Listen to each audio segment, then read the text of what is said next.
ओम नमः शिवाय। आज हम श्रावण मास का 22वां अध्याय सुनेंगे।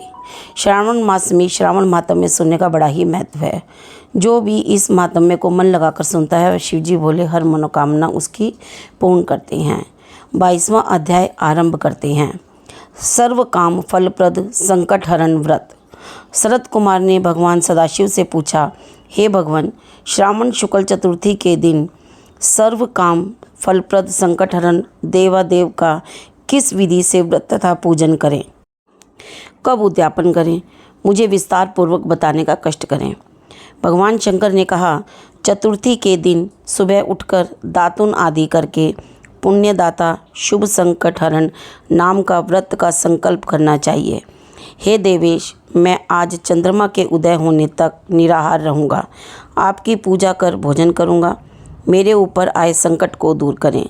इस प्रकार संकल्प कर काले तिलों से स्नान कर गणाधिपति की पूजा करनी चाहिए।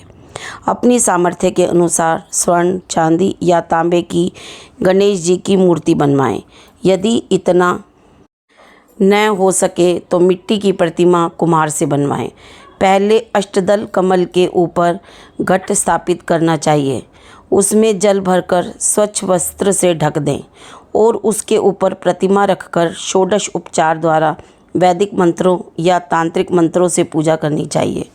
शुद्ध घी के तिल का 10 लड्डू बनाएं। उनमें से 5 गणेश जी के लिए रखें। भक्ति द्वारा देवता की भांति ब्राह्मण की पूजा करनी चाहिए और दक्षिणा देकर प्रार्थना करनी चाहिए।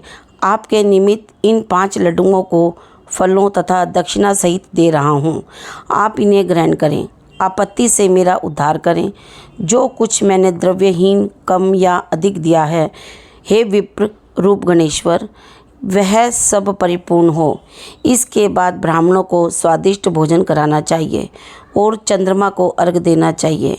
इस प्रकार विधि पूर्वक व्रत करने वाले पर गणेश जी प्रसन्न हो जाते हैं और मनोवांछित फल प्रदान करते हैं। इस व्रत के करने से विद्यार्थी को विद्या, धनवान को धन और पुत्र की अभिलाषा करने वाले को पुत्र प्राप्त होता है। रोगी को रोग से छुटकारा मिल जाता है। अब मैं तुम्हें पूजा तथा जप के मंत्र बतलाता हूँ। पहले ओंकार शब्द, फिर नमः, फिर हे रंभ के बाद लंबोदर शब्द, उसके बाद संकट निवारण शब्द को चतुर्थ्यारंत बनाकर अंत में स्वाहा शब्द कहना चाहिए। वैसे यह 21 अक्षरों का मंत्र है। मनुष्य को 10 दिशाओं की पूजा करनी चाहिए। निम्नलिखित 21 नामों द्वारा गणेश जी की पूजा करनी चाहिए। उमापुत्र, अग्नाशन, एकदंत, दंतवक्त्र, मूषकवाहन, विनायक, ईशपुत्र, सर्वसिद्धि प्रदायक, गणाध्यक्ष, स्कंदगुरु, सर्व संकटनाशक, लंबोदर, गौर्य मंगल संभव, धूम्रकेतु, भालचंद्र, असुरमर्दन, विद्याविदान, विकट शूर्पकर्ण, विघ्नराट, अघनाशन। आप मुझ पर प्रसन्न हो, मेरी सभी अभिलाषाओं को पूर्ण करें। हे प्रभु, मेरे शत्रुओं की बुद्धि का नाश हो तथा मेरे मित्रों का अभ्युदय हो। इस प्रकार प्रार्थना करके अष्टोत्तर शत होम करना चाहिए। व्रत की समाप्ति पर गणेश के प्रीत्यार्थ लड्डुओं का ब्राह्मणों को बायना देना चाहिए। आगे दिए मंत्र से 5 बार चंद्रमा को अर्घ्य देना चाहिए। क्षीरोदार्ण वसनभूत, अग्निगोत्र समूदभूत, शारीन, रोहिणी सहित मेरे दिए हुए इस अर्घ्य को स्वीकार करें। तत्पश्चात ब्राह्मणों को स्वादिष्ट भोजन करवाना चाहिए, फिर स्वयं भोजन करना चाहिए। 4 मास तक यह व्रत करने के बाद 5वें मास में उद्यापन करना चाहिए। साधक को पहले व्रत कुंड की शक्ति अनुसार मूर्ति बनानी चाहिए। प्रथम विधि से पूजा करके सुगंधित चंदन तथा नाना प्रकार के फूलों द्वारा पूजा करनी चाहिए। सूप और पायस दक्षिणा सहित गणेश की प्रतिमा कपड़े से लपेटकर ब्राह्मण को देना चाहिए। व्रत समाप्ति के लिए 5 सेर तिल देना चाहिए और क्षमा प्रार्थना करनी चाहिए। इस प्रकार उद्यापन करने मात्र से ही अश्वमेध फल की प्राप्ति होती है।